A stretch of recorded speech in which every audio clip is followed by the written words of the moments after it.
Hello again and welcome to yet another Articulate Outburst podcast.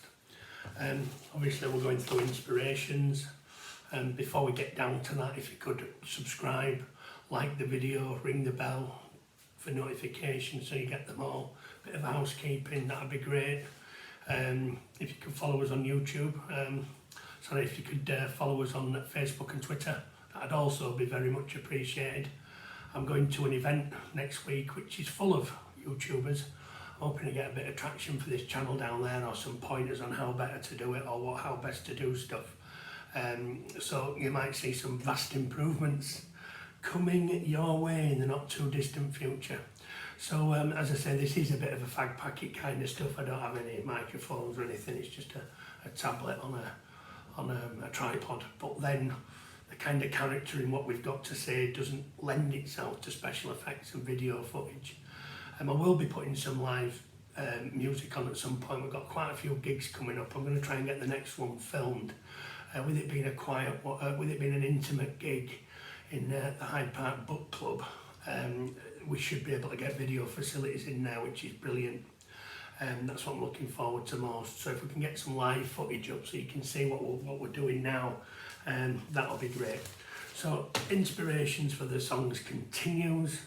I've kind of gone up a gear really. I did the critics, people who criticised us with what I considered to be two-dimensional arguments, have kind of forced my hand a little bit to not only, I'm not going to indulge in a reply for them, but I'm going to explain what plane we're looking at things from. And obviously we've covered the money power, I've covered the NGOs, and today it's time to talk about the institutions. Takes a deep breath. Institutional power is where, I'll use the UK as an example. I suspect they've pretty much got the same problems elsewhere. So the Home Office is now clearly not fit for purpose from the outside looking in. Sure, there's some very hard-working people there, some very frustrated people there, but I get the general idea that the Home Office is just not capable of dealing with the problems that it's either got to deal with or it wants to deal with. Apparently, the amount of work just on the illegal immigrants, I imagine, is just ridiculous. But then you've got all sorts of other subdivisions from it. So the Home Office is a monolith now. It must just be it must be a city on its own. Add to that the Foreign Office, which is again another monolith. The Department for Work and Pensions, the NHS management system. So what we've now seemed to have got in the UK are these just uncontrollable blocks. So even if you came in as a minister tomorrow, let's just say a new party was started up and a new party came into power, and they have bright ideas about what they're going to achieve, someone's going to put their arm on their shoulder and go, you're going to have to cancel all that, because first of all, you're not going to get that done in years 1, 2, 3, 4 and 5. And these are the reasons why these blockages, that not purposely blockage, well, some of them will be, I guess it'll go at bottom of the pile, but some of these blockages will be by design. Because if it's unpalatable to say, for example, you've got a load of political activists working in the Home Office, they're not going to do the bidding of a right-wing Conservative government, or they're going to frustrate it. So this is where institutions, it's almost like you're trying to swim in treacle to get any changes done. And anybody who wanted to kind of tackle this problem from an outside coming in, so let's just take the illegal immigrants as an example. There's no way that Home Office is going to deal with any new ideas that you've got coming up. So if you were coming into power as a new party, just assume you've got a majority, you need to get stuff done, you need to chew through stuff, then you would have to set up your own unique, separate silo.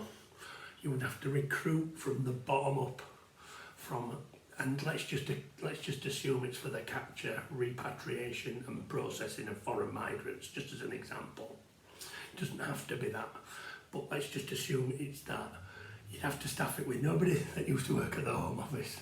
You'd have to staff it with completely new people, and you'd have to start very, very small chunks of what the Home Office is currently dealing with in order to have it your way, and then fade the Home Office out of existence over time by giving your new department more structure. So that really would be the only way to circumvent the problems that we've got. And this is one of the reasons why I think our parliament is stifled, because people who work in these institutions have got 20 and 30 years. They'll have seen a lot of governments in that time. And they'll be just like, well, hang on a minute, what's this guy want? Oh, well, God, well, we're not going to do that, are we? And 5 years passes pretty quickly. They've got generous holidays, there's plenty, generous sick pay, generous holidays. So you'd almost argue, well, is anybody ever there, or is there anybody actually deemed to see something through? And you can just imagine how inefficient it's become over time by this getting added, that getting added, something else getting added, and then you've got another government ministers coming in to ask them to look over there. So effectively you've got an unmovable object that's going to block the flow of water in any direction that you want.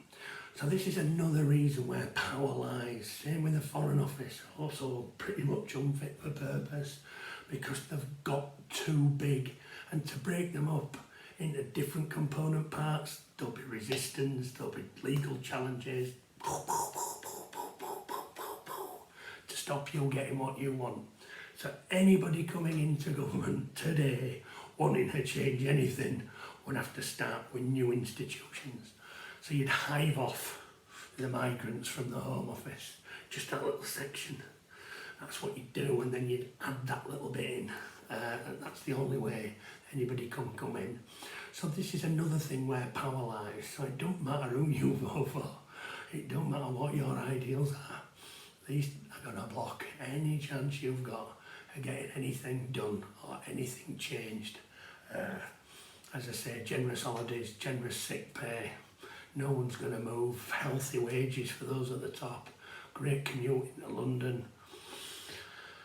You're not going to get anything done, not in any meaningful sense. So I do think that there's a kind of a blockage with most of the things. I mean, it's bad enough that we've got a Parliament and a House of Lords, then it goes back to the Parliament. So again, you've got to understand this, nobody's in charge. Nobody is in charge.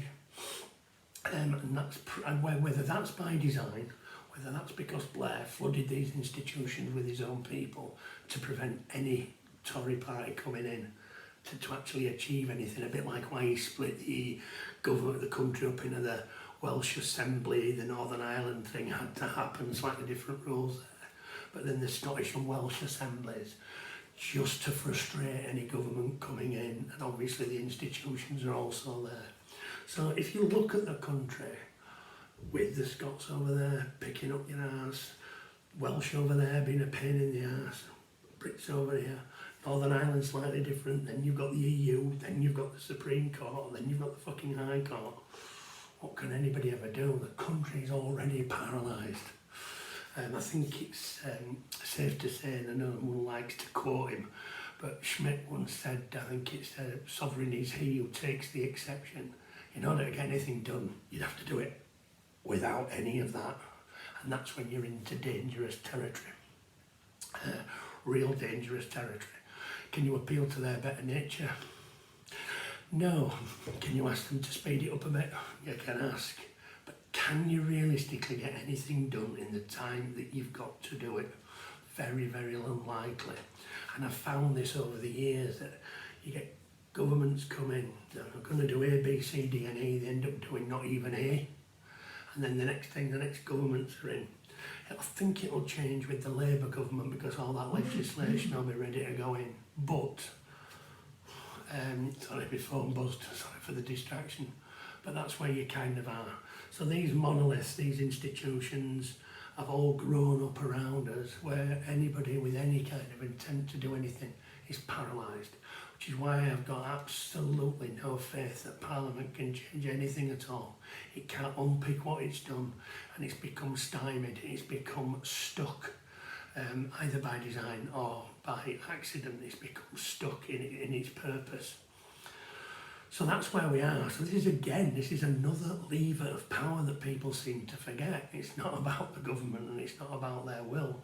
It's about these massive, massive institutions who ain't gonna move, they ain't gonna be doing anything soon, they ain't gonna be helping you out, and they ain't gonna be pushing through that paperwork as fast as you want it to be.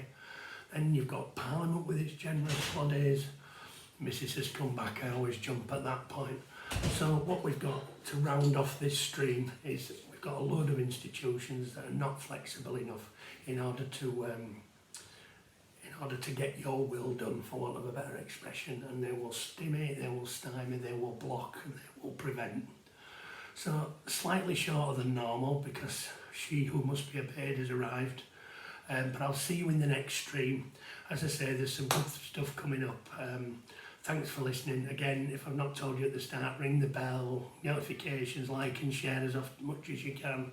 Oh, sorry for all those that were wanting to know what my t-shirt was from 1-2 weeks ago. It's Thomas Sowell. I suggest you look him up on the internet. Yeah, I'll leave it there, Thomas Sowell. But yeah, t-shirts are pretty cheap. You can get them online if you want them. Right, thanks for listening, and I'll see you in the next one. Thanks again.